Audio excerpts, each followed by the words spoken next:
40शी 50सी नंतर ना, आपण स्त्रिया जरा एकट्या पडायला लागतो. हळू-हळू आपल्या सगळ्या जबाबदाऱ्या संपत चाललेल्या असतात. मुलांची लग्न झालेली असतात किंवा ती कुठेतरी त्यांच्या त्यांच्या आयुष्यात रमलेली असतात. बऱ्याच जणींनी नातवंडांना देखील पाहिलेलं असतं आणि मग आता वाटायला लागतं, की आता मी मरायला मोकळी. खरं तर असं म्हणूनच आपण एकटेपणाला आमंत्रण देतो, नाही का? म्हणजे आपल्या आयुष्यात आता दुसरं काहीच उरलेलं नाही असं आपल्याला वाटायला लागतं.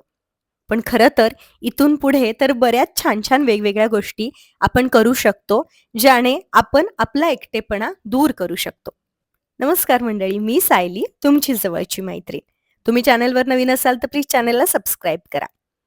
बघा, सगळ्यात पहिली गोष्ट तुम्हाला करायची आहे, ती म्हणजे तुम्हाला तुमची सगळी स्वप्न लिहून काढायची आहेत आणि ती पूर्ण देखील करायची आहेत. जबाबदाऱ्या जशा-जशा वाढत गेल्या, तसं तुम्ही अनेक स्वप्न मागे टाकत गेलात. हां, काही स्वप्न मोठी असतील, काही स्वप्न अगदी लहान-लहान, छोटी-छोटी देखील असतील. ती सगळी स्वप्न शांतपणे बसा, आठवा आणि लिहून काढा. एक भली मोठी लिस्ट बनवा आणि एक-एक करून ती पूर्ण करायला सुरुवात करा. त्यानंतर आपल्या आयुष्यातला प्रत्येक दिवस शेवटचा आहे असं तुम्हाला जगायचं आहे. आज जर मी माझी स्वप्न पूर्ण केली नाहीत, तर कदाचित मला पुन्हा हा चान्स मिळणार नाही. असं ठरवायचं, असं स्वतःच्या मनाला सांगायचं आहे आणि नको त्या गोष्टींमध्ये वेळ वाया घालवण्यापेक्षा नवीन-नवीन गोष्टी करायला सुरुवात करायची आहे.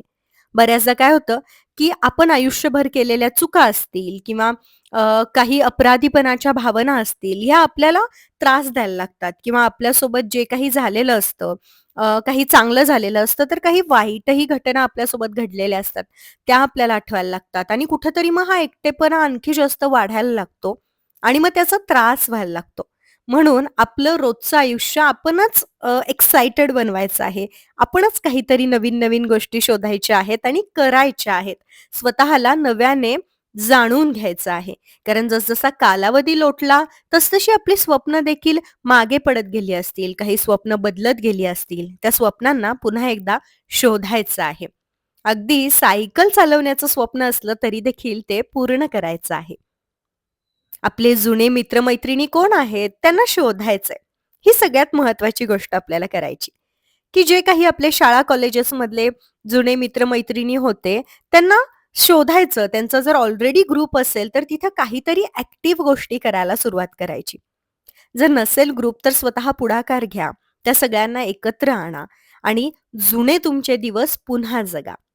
त्यांच्यासोबत प्रवास करा, त्यांच्यासोबत काहीतरी नवनवीन गोष्टी प्लॅन करा आणि त्या पूर्ण करा. एकत्र भेटा, एकत्र मजा करा. कॉलेजमध्ये, शाळांमध्ये लहानपणी तुम्ही कसे होता? हे एकमेकांच्या तोंडून ज्यावेळेला आपण ऐकतो, त्यावेळेला आपण स्वतःच्या आणखी नव्याने प्रेमात पडतो. काही चुकलं असेल, काही मनाला सलत असेल, तर ते लिहून काढायचं आहे. स्वतःची माफी मागायची आहे. स्वतः काही चुका केल्या असतील, तर त्या मान्य करून स्वतःला माफ करायचं आहे.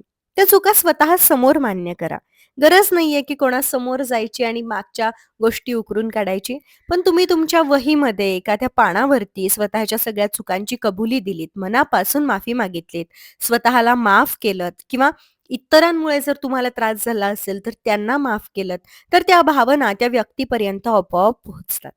आणि सर्वात महत्त्वाचं म्हणजे आपण शांत होतो. आपल्या मनामध्ये जे वादळ घेऊन आपण आत्तापर्यंत जगत आलेलो आहोत, ते वादळ कुठेतरी शांत व्हायला लागतं आणि आयुष्यात पुन्हा एकदा नवी घडी बसायला लागते, जी आपल्याला आवडायला लागेल. यानंतरची गोष्ट सहसा आपण जास्त करत नाही. आपल्याला माहिती आहे, पण आपण ती करत नाही, की स्वतःसाठी छान तयार व्हायचं, स्वतःच्या शरीराची आणि मनाची काळजी घ्यायची. मला कोण पाहणार आहे? माझं आता वय झालं. अशा गोष्टी आपण करतो आणि मग नीटनेटकं राहणं कुठेतरी मागं पडत जातं. त्यामुळे मग आणखी जास्त डिमोटिव्हेट व्हायला होतं. म्हणून रोज स्वतःसाठी छान तयार व्हा. हां, फार काही मेकअप वगैरे आपल्याला करायचा नाहीये. पण ठराविक छान आपलं-आपलं एक रोजचं नियोजन असलं पाहिजे. आपली-आपली रोजची साडी छान इस्त्री करून नेसलेली असली पाहिजे. तुम्ही आठवड्याभराचं कपाट लावून ठेवू शकता. त्याबरोबरचे छान बांगड्या असतील किंवा कानातले असतील, गळ्यातलं काहीतरी छोटंसं असेल, ते सेट करून तुम्ही ठेवू शकता आणि रोज छान स्वतःसाठी आवरू शकता. स्वतःच्या शरीराची काळजी घेऊ शकता. कुठे दुखतंय, कुठे त्रास होतोय, त्या ठिकाणी स्ट्रेच करणं, थोडीशी मसाज करणं, या सगळ्या गोष्टी आपण करू शकतो. आपल्या मनाच्या आणि शारीरिक स्वास्थ्याची काळजी घेण्यासाठी अनेक प्रयत्न करण्यासाठी ज्यावेळेला आपण वेळ द्यायला लागतो, त्यावेळेला हा एकटेपणा कसा आणि कुठे निघून जाईल कळणार देखील नाही. छान बागेमध्ये बसणं, वेगवेगळ्या फुलं झाडांच्या सानिध्यात रमणं असेल, छान-छान नवीन-नवीन मूव्हीज, सीरीज पाहणं असेल, अनेक सिनेमा असतात, ज्या सिनेमा पाहत असताना आपल्याला आपल्या आयुष्याचं हरवलेलं ध्येय सापडतं. ते शोधणं असेल, अशा खूप गोष्टी आपण करू शकतो. मानसिक स्वास्थ्यासाठी प्राणायाम असेल किंवा आता जसं मी म्हणाले वेगवेगळे सिनेमा आपण बघू शकतो आणि त्यामधून आपल्याला काय शिकायला मिळालं, त्यामधून कोणता बोध आपण घेतला किंवा त्या सिनेमातलं कोणतं कॅरेक्टर आपल्याला आपलंसं वाटलं, त्याबद्दल लिहिणं असेल, छान-छान पुस्तकं, आत्मचरित्र वाचणं असेल आणि मग त्या ठिकाणी जर आपण असतो, तर आपण काय केलं असतं, याबद्दल लिहिणं असेल. हे लिहायला आणि हे स्वतःला जाणून घ्यायला ज्यावेळेला आपण सुरुवात करतो, आपल्या विचारांना आपण जरा शोधायला सुरुवात करतो, त्या विचारांमध्ये गुंग व्हायला लागतो ना, त्यावेळेला पुन्हा आपण स्वतःच्या प्रेमात पडतो. आपली अशी एक बाजू असते जी आपल्याला माहितीच नसते. ती उलगडायला हवी ना, ती उलगडण्यासाठी या सगळ्या अशा गोष्टी करणं फार महत्वाचं आहे. विद्यार्थी होऊन सतत जगता आलं पाहिजे. नेहमी काही ना काहीतरी काम करत राहिलं पाहिजे. एका कामातून दुसऱ्या कामामध्ये जाणं म्हणजे रेस्ट असते.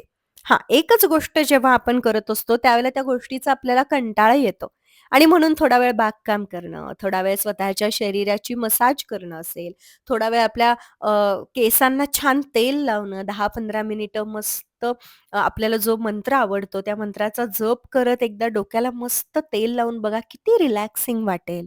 थोडंसं फिरून येणं असेल, थोडा प्राणायाम करणं असेल. दिवसभर तुम्ही या सगळ्या गोष्टी करत राहिलात, तर बघा तुम्हाला तुमच्या दिनचर्येमध्ये नवीन-नवीन काहीतरी सापडायला लागेल. स्वतःमध्ये काहीतरी सापडायला लागेल आणि तो एकटेपणा असा दूर होऊन जाईल. आयुष्यभरामध्ये ज्या गोष्टी आपल्याला मिळालेल्या आहेत, रोजच्या दिवसभरामध्ये ज्या सोयी-सुविधांचा आपण उपयोग करून घेतो, त्या सगळ्याबद्दल कृतज्ञता व्यक्त करणं, त्या सगळ्याबद्दल कृतज्ञता लिहिणं देखील गरजेचं आहे.